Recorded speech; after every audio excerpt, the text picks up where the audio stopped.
Bonjour, je suis Fabrice Zera, entrepreneur de la tech. J'ai créé avec Forbes les rendez-vous de la tech pour partager ma passion des technologies. Et au fil de rendez-vous, nous allons découvrir les technologies qui vont bouleverser votre quotidien. Aujourd'hui, nous allons nous intéresser à l'ordinateur quantique.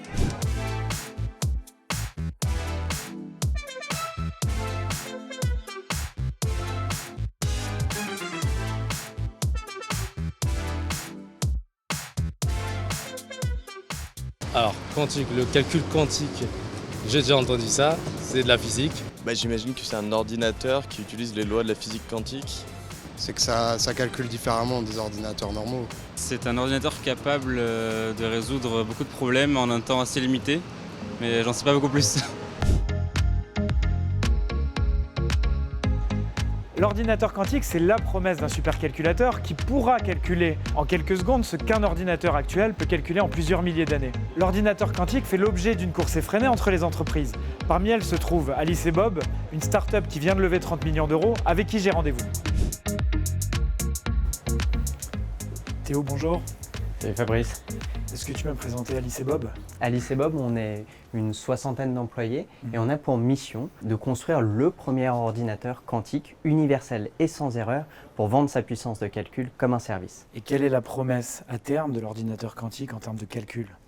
Cette promesse, c'est de rendre faisable en quelques secondes, en quelques minutes, des problèmes qui autrement nécessiteraient des milliards d'années aux meilleurs supercalculateurs. L'objectif, c'est pas d'aller 2 ou 3 fois plus vite, c'est d'aller tellement plus vite que ça change le champ des possibles. Ça a changé la façon qu'on a de faire de la chimie, de faire de la biologie, de faire de l'ingénierie au sens large, au même titre que l'ordinateur classique, en son temps, dans les années 60-70, a changé la façon qu'on avait de faire de l'ingénierie. L'impact économique estimé de l'ordinateur quantique est en centaines de milliards de dollars, parce que ça a touché toute l'industrie, de la logistique à la pharma, en passant par la finance et l'intelligence artificielle. On va visiter... Ouais. Tu nous montres comment marche un ordinateur quantique? Viens avec moi.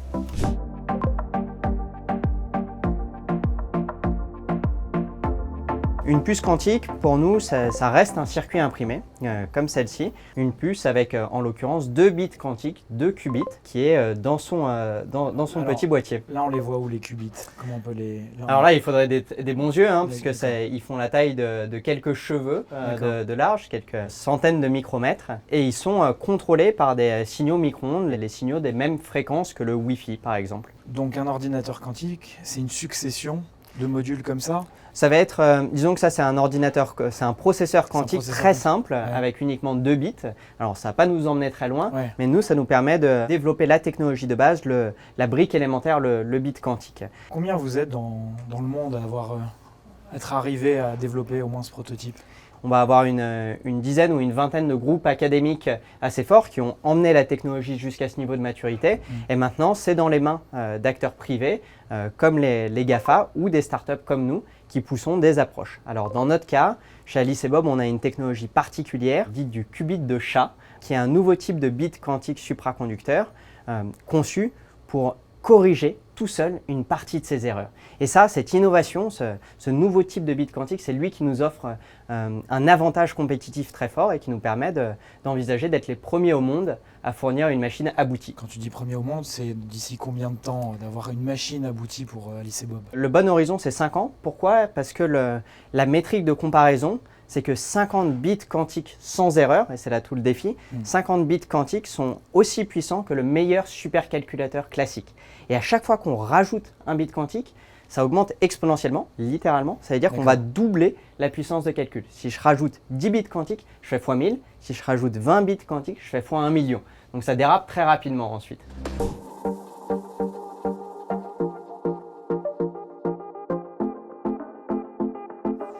Donc qu'est-ce que c'est? On est dans les entrailles de l'ordinateur quantique? Exactement. Là, on est devant un prototype d'ordinateur quantique ouvert.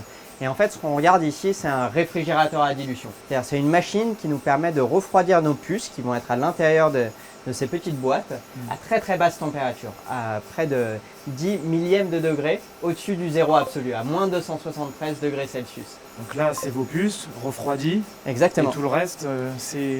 Et ben c'est comme quand on regarde les entrailles d'un ordinateur classique des années 50 ou 60, machine très compliquée. Les salles avec des serveurs partout, enfin des câbles partout. Exactement. Là, on va retrouver tout le méandre de connectique qui va nous permettre de contrôler cette puce quantique grâce aussi aux racks d'électronique classiques qui viennent piloter la puce quantique, envoyer des instructions, exécuter l'algorithme et récupérer les résultats, la réponse du calcul.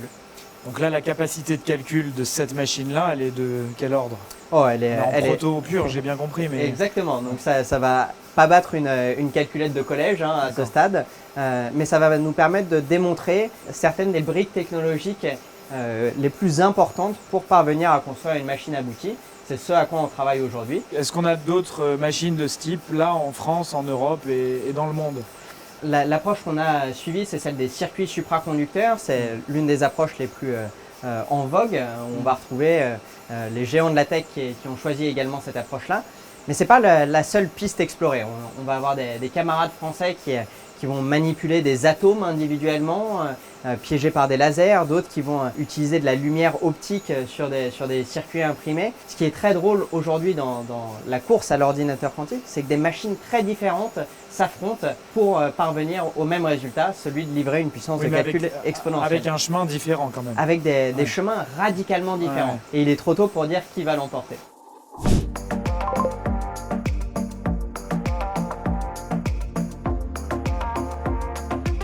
Aujourd'hui, on a la chance d'avoir une technologie très prometteuse, une équipe de premier plan sur la scène internationale. Maintenant, on ne joue pas encore dans la même catégorie que nos compétiteurs anglo-saxons qui ont levé plusieurs centaines de millions de dollars. Nous, on a levé quelques dizaines de millions. Il y a quand même un besoin de capitaux pour vous développer beaucoup plus. Ah bah on n'envisage pas qu'on puisse construire une fusée à 50 dans un petit laboratoire avec quelques millions d'euros. C'est la même chose pour un ordinateur quantique.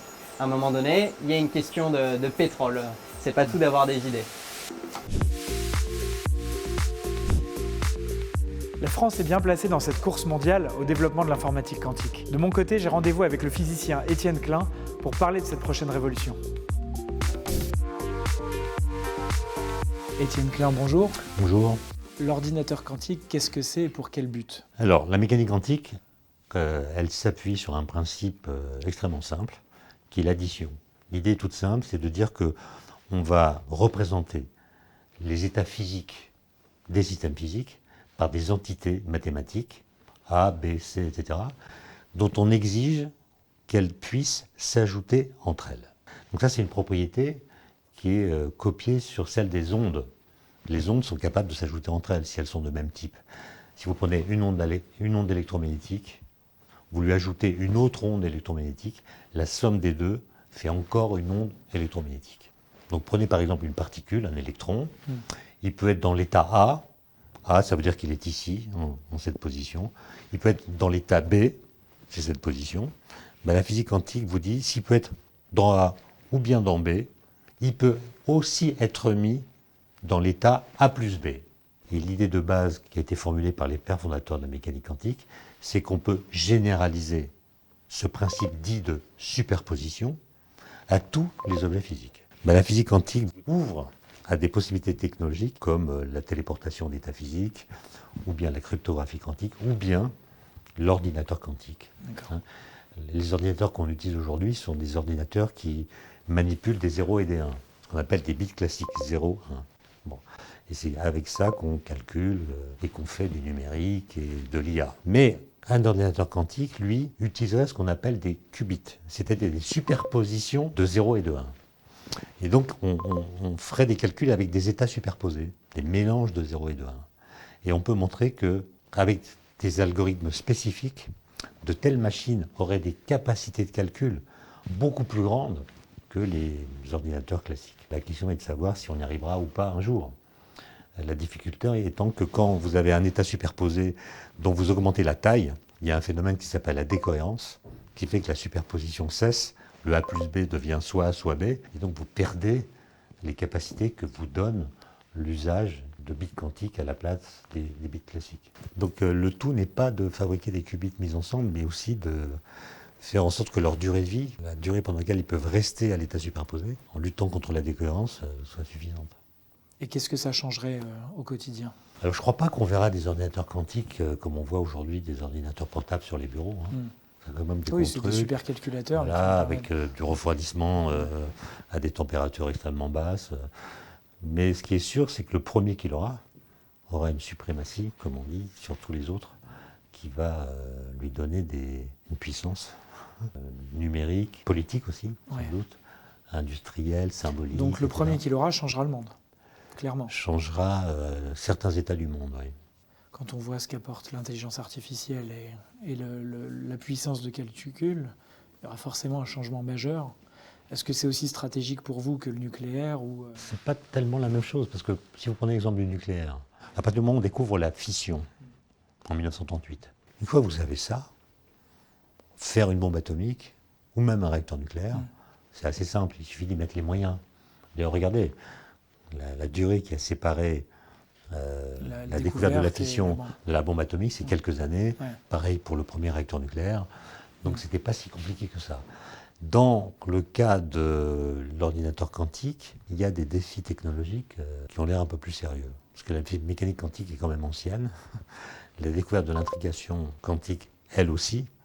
Et on voit que c'est pas encore là. Donc il y a un risque que l'ordinateur quantique ne voit pas le jour? Ah oui, parce que pour l'instant on l'a pas fait, donc on n'est pas sûr de le faire. Pour vous dire le fond de ma pensée, qui n'est pas du tout argumenté, je pense que ça existera un jour si l'humanité continue à s'intéresser à ces sujets. D'accord. Si elle n'est pas prise par des problèmes d'environnement, de climat, etc. Donc physiquement, Mais c'est possible. Je pense que c'est possible. La question est-ce que ça se fera de mon vivant? Autrement dit, est-ce que j'en verrai?